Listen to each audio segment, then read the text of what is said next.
This is a show about auditioning and acting, specifically about layered acting, and by that I mean doing multiple things at the same time. And we watch videos.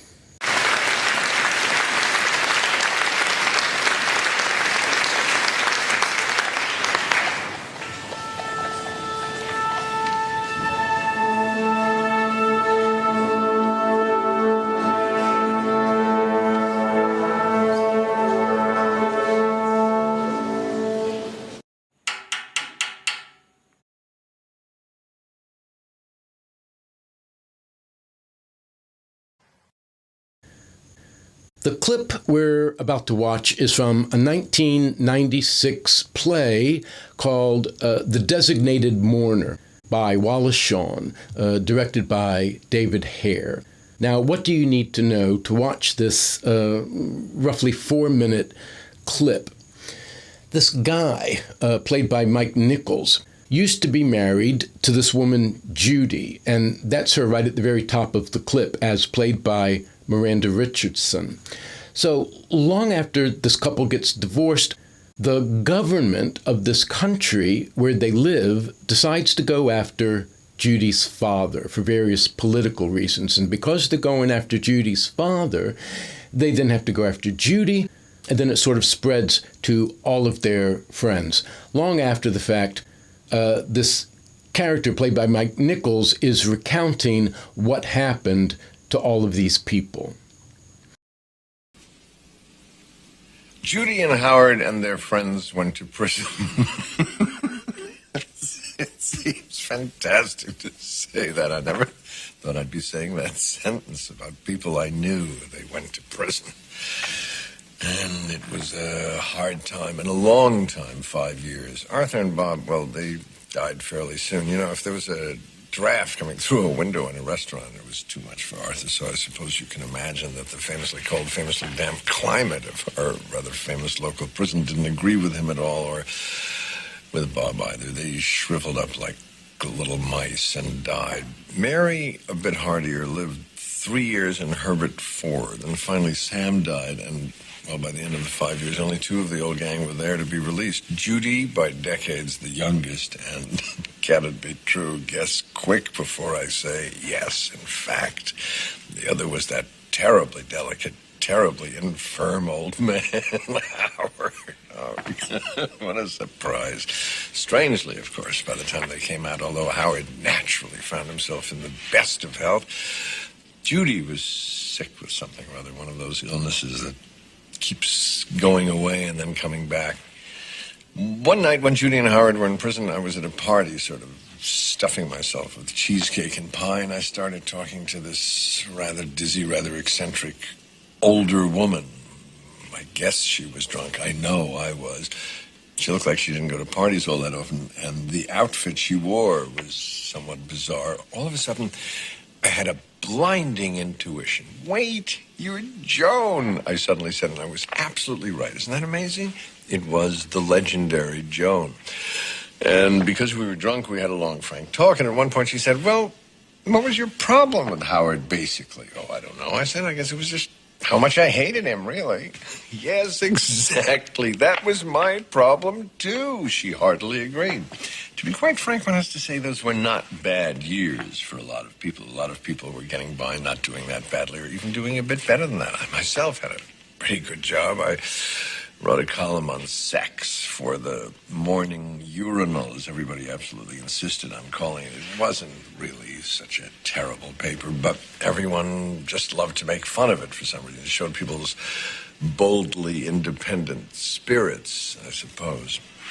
After all he'd gone through, poor Howard didn't get to celebrate much after he got out of prison. Actually, it might seem to be, a little absurd to lock somebody up for 5 years and then have somebody go over to his house to shoot him, all basically because of a couple of essays he'd written several decades before. But you have to understand that no one person plans these things. Person A decides the first thing, person B decides the second. It's just the way it works. Someone had a fetish about mealtime shooting, one is bound to conclude. He was in his bedroom, And Judy had just brought him a plate of cold meat and salad. Once again, it was "Don't Get Up." The guy walking behind him, the hole blasted into the back of his head, the blood pouring endlessly onto the plate. When I heard about it, I went over, of course, to see Judy. A month later, she sold the house, and I went over again to help her pack things up. Oh, my God, that whole thing of moving, so depressing. The sale of effects, the garage cleaned, even the oil stains partially removed by means of some new process. The books and boxes carried down the stairs ever so gently as if they were crates of eggs. I felt a sadness on the stairs as we took down the books, as I hadn't really when we'd carried down the corpse. Carrying the corpse down the stairs, I'd only thought, well, he won't be going down these stairs again. I try not to play favorites with the clips that I bring to the show, but there is something about this one, these 4 minutes in particular, that have really gotten under my skin. Now, I can imagine some people watching this and saying, well, I don't get why you brought this in. This guy, this Mike Nichols, he doesn't really seem to be feeling much of anything at all. He seems to kind of blow it all off.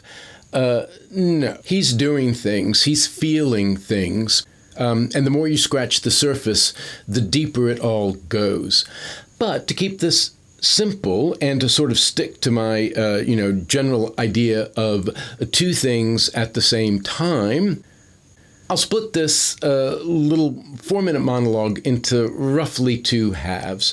The first half, where he seems to find it all slightly amusing, and the second half, where he seems to find it all really annoying. So first, we'll deal with the first half and the humor. This monologue begins with this. Judy and Howard and their friends went to prison. So this is what you might call inappropriate laughter, laughing when you're not supposed to. And inappropriate laughter is great for an actor because you're automatically doing two things. You're laughing, but you're not supposed to be. And so you're constantly trying to suppress the laughter, and it's very active. But there's another aspect to this humor, as I'm calling it, and that is absurdity. He even uses the word absurd in the course of this monologue. Now, what kind of humor is that? Absurdity is related to a kind of philosophical stance that the universe is meaningless. And it's out of that chaotic meaningless that comes the laughter, not because things are funny, but because that seems to be the only appropriate response. And I have to say, this philosophical stance is quite persuasive. The psychological motivation for this humor or this laughter really boils down to one thing, which is don't blame me. If you're making these people who might blame you for all of your friends' deaths, if you can make them laugh, then you've gone a long way towards getting them on your side. And you're also just trying to explain to them your personal psychology through all of this. But the point I'm getting at is that he is using humor to deflect blame. If anybody comes along and says, hey, why didn't you do anything to help these people? You were supposed to be their friend. And he is trying to explain himself, which is the basic point of this 4-minute monologue. If you want to get those people on your side to see things from your point of view, using humor is a great idea. He is, to some extent, trivializing the suffering that all these people went through. Which brings us to the second half, the second 2 minutes. If the first 2 minutes were about the humor, the second 2 minutes are about his feelings of annoyance. Now, when people are suffering and suffering and suffering and suffering some more, well, it can all get kind of annoying, can't it? And from the annoyance, it's just a very quick step to, well, they kind of did bring it on themselves. It's an attitude that is very effective if you have decided you are not going to help. I almost used the word bored to describe this guy's attitude instead of annoyed. One aspect of the word bored that I like in relationship to this monologue is that it's almost like he's reviewing what happened to all these people as though it were a play or movie. They were all boring and therefore deserved to be written out. And then I decided, no, bored is not a good thing to play. It's a state of mind, and you can't play a state of mind. Instead of playing bored, what you would play is that you are actively seeking something that will interest you to occupy your time. And then there's also this. And at one point she said, well, what was your problem with Howard, basically? Oh, I don't know. I said, I guess it was just how much I hated him, really. So mixed in with this is a lot of hatred. You might say rage. It's very easy for annoyance to turn into hatred. And this brings up an interesting question. Did he decide to not help them because he hated them, or did he decide to hate them because he wasn't going to help them? So these are all the surface things. He is trying to deflect blame away from himself for, the sad situation that got all these people killed. And he's using humor, and he's expressing his annoyance with them. He's walking right up to saying they deserved it. That's the surface. What's going on underneath? How does he really feel? Now, some people could watch this and say, yeah, that surface is what he feels. The surface level is it. You could make that argument. I would just say that it's probably the least interesting approach you could take to that part. And I don't think that's the choice that Mike Nichols made. You have an obligation as an artist to try to find the most interesting choice that you can make that is compatible with the material. And I just think it has to be more interesting if he really does have strong feelings about these people. Feelings of love, guilt, shame, regret. He's a more interesting character if all that stuff is there underneath. So, if all that stuff is there in Mike Nichols' performance, how visible is it? And I would have to say, not very visible at all. So where I'm going with this is I have this feeling that this character has this dim awareness that somewhere way down deep he failed, that he should be feeling shame, regret, love, guilt, and all that stuff, but he doesn't. And that dim dawning awareness is the beginning of a chance to reclaim his humanity. Compare this guy to last week's monologue with Nicole Kidman from To Die For. That character, Suzanne Stone, I feel really had basically zero awareness of her failures as a human being. With this Mike Nichols character, it is definitely a non-zero awareness. He knows. And compare these two images. This is the image that the Nicole Kidman monologue ended on. And this is the image that the Mike Nichols monologue ended on.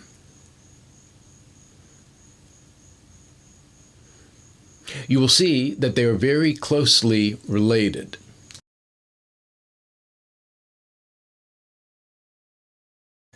So if I had to direct someone playing this part into this performance that Mike Nichols gives, what would I say? Without showing them the video, I would say something along the lines of, all you're really doing is explaining yourself because nobody understands. If you weren't there, you just don't understand. And you cycle through different attitudes while attempting to deflect blame away from yourself.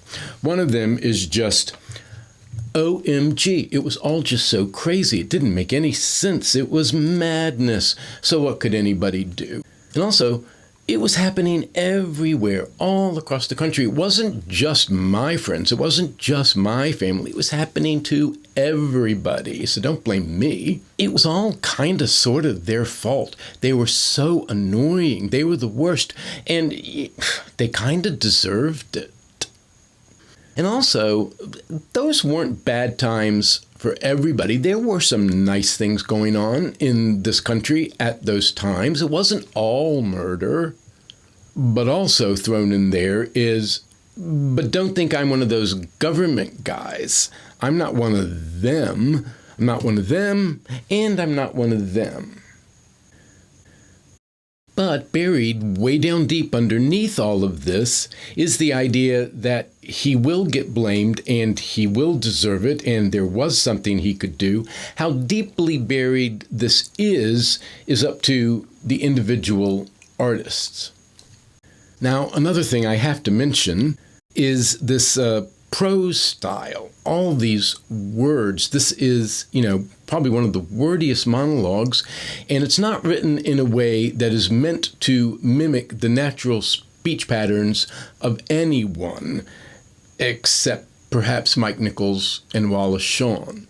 Some people might say, well, why don't you thin this out a little bit? This is just too much. It's overwritten. And there might even be some people who decide to perform this play, and then they sort of secretly, without Wallace Shawn knowing, thin it out. They cut. Don't do it. Resist the temptation. Remember back when we watched the monologue with Madeline Kahn? Well, it was only 2 weeks ago. I assume you remember it. And she had that odd little bit about bone structure. You already got bone structure. When I was your age, I didn't have no bone structure. Took me years to get bone structure. And don't think bone structure's not important. Nobody started to call me Mademoiselle till I was 17 and getting a little bone structure. When a part has some odd vocal thing, some odd way of talking, you just have to figure out who that person is that leads them to talk that way. And Mike Nichols figured this character out. No, I won't say he figured it out. He knew. His whole lifetime had prepared him to play a character like this.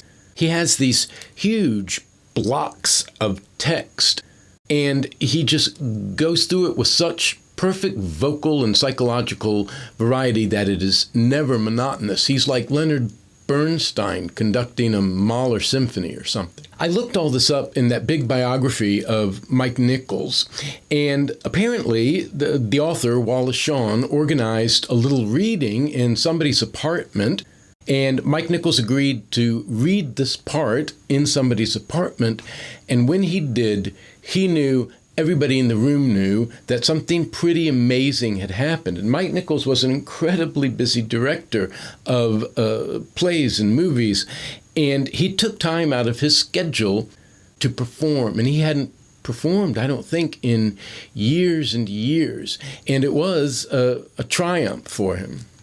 So I guess that's enough for now. I'll see you all next week. But before we go, this play, The Designated Mourner, was written by Wallace Shawn. Who is Wallace Shawn, I hear you ask? You know who Wallace Shawn is. This is Wallace Shawn.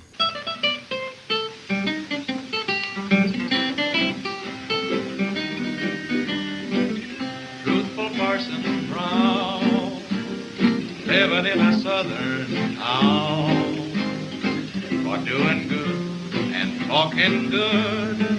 He was known around. He had a most peculiar way of preaching on the Sabbath day. On an organ, soft and low, he would sing. Not only is Mike a wonderful producer, a remarkable actor, a brilliant director, but he's also, he's also really Albert Einstein's cousin. It's true. It's on a show on PBS that is hosted by, I can barely read my hand. How can I explain to dinner guests that relative time equals distance over speed without sounding pedantic? Albert Einstein was a very sad man when he died because he had never achieved a combined field theory, and that's got to be depressing. But